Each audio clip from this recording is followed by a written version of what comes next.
দীর্ঘ ২১ বছর পর চট্টগ্রাম সফরে আসছেন বিএনপির চেয়ারম্যান তারেক রহমান।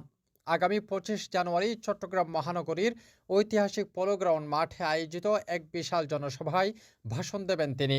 তারেক রহমানের এই সফরকে ঘিরে চট্টগ্রামে দলীয় নেতাকর্মীদের মধ্যে ব্যাপক উদ্দীপনা লক্ষ্য করা যাচ্ছে। জনসভাকে কেন্দ্র করে ইতিমধ্যে প্রস্তুতি শুরু করেছে চট্টগ্রাম মহানগরী বিএনপি। মহাসমাবেশ সফলভাবে আয়োজনের লক্ষ্যে বিভিন্ন কর্মসূচি হাতে নেওয়া হয়েছে।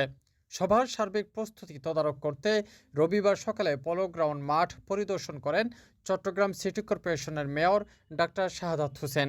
আমরা আসলে অত্যন্ত সৌভাগ্যবান এবং আনন্দিত যে এই পোলো গ্রাউন্ডের ময়দান, যে ময়দানটা 2012 সালে যখন আমি সাধারণ সম্পাদক ছিলাম, খসরু সাহেব প্রেসিডেন্ট ছিল, এটা একটা বাংলাদেশের ঐতিহাসিক একটা সমাবেশ আমরা উপহার দিয়েছিলাম দেশনেত্রী বেগম খালেদা জিয়ার। এইটাই ছিল আক্ষরিক অর্থে চট্টগ্রামের শেষ সমাবেশ।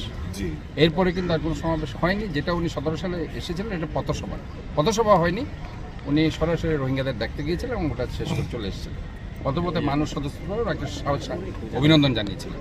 তো এবার আমাদের 2005 সালে তারেক রহমান, আপনারা জানেন, আমাদের চেয়ারম্যান, আমাদের জাতীয়তাবাদী দলের, উনি শেষ সমাবেশটা করেছিলেন লালদিঘির ময়দানে 2005 সালে মেয়র নির্বাচনে এসে, এবং মির নাসির সাহেব তখন মেয়র নির্বাচন, এবং এর পরে আজকে প্রায় আপনি বলতে পারেন যে 21টি বছর পার হয়ে গেছে।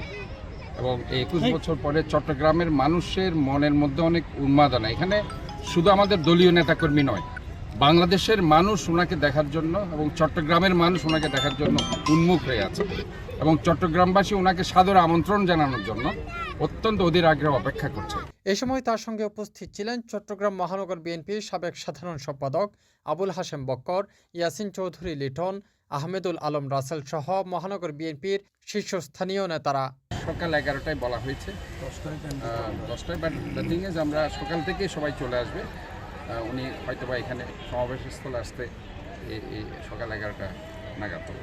আমরা মনে করি 25 তারিখ ইনশাল্লাহ এই সমাবেশটা হবে, এবং আমরা সবাইকে অনুরোধ জানাচ্ছি, প্রত্যেকটা চট্টগ্রামের আপামর জনসাধারণকে, এটা শুধু আমি নেতাকর্মীদের বলছি না, আমি চট্টগ্রামবাসীকে অত্যন্ত আনন্দমুখর পরিবেশে ফেস্টিভ মুডে আপনারা তারেক রহমান সাহেব ওনার বাংলাদেশ নিয়ে, চট্টগ্রাম নিয়ে কী প্ল্যান আছে সেগুলো অবশ্যই উনি বলবেন। পরিদর্শনকালে মেয়র মাঠের সার্বিক অবস্থা পর্যালোচনা করেন। পাশাপাশি মঞ্চ নির্মাণ, জনসাধারণের প্রবেশ ও বহির্গমন পথ, পরিচ্ছন্নতা, নিরাপত্তা ব্যবস্থা এবং প্রয়োজনীয় অবকাঠামোগত প্রস্তুতি সম্পর্কে সংশ্লিষ্টদের সঙ্গে আলোচনা করেন তিনি। চট্টগ্রামের এই সমাবেশটা অত্যন্ত গুরুত্ব রাখছে। 25শে ডিসেম্বর 2025-এর ওনার প্রত্যাবর্তন দিবসে উনি কিন্তু জানান দিয়েছে ওনাকে কি পরিমাণ মানুষ ধারণ করে ভালোবাসে এবং ওনার কাছ থেকে মানুষ কি প্রত্যাশা করে। কাজে চট্টগ্রামবাসী অধীর আগ্রহ অপেক্ষা করছে উনি চট্টগ্রামবাসীর জন্য কি বার্তা নিয়ে আসছে, এবং ওই বার্তাকে উপলক্ষ করে আমরা মনে করি ইনশাল্লাহ আগামী এই জনসমাবেশটি জনসমুদ্রে পরিণত হবে। CTG post, Chittagong.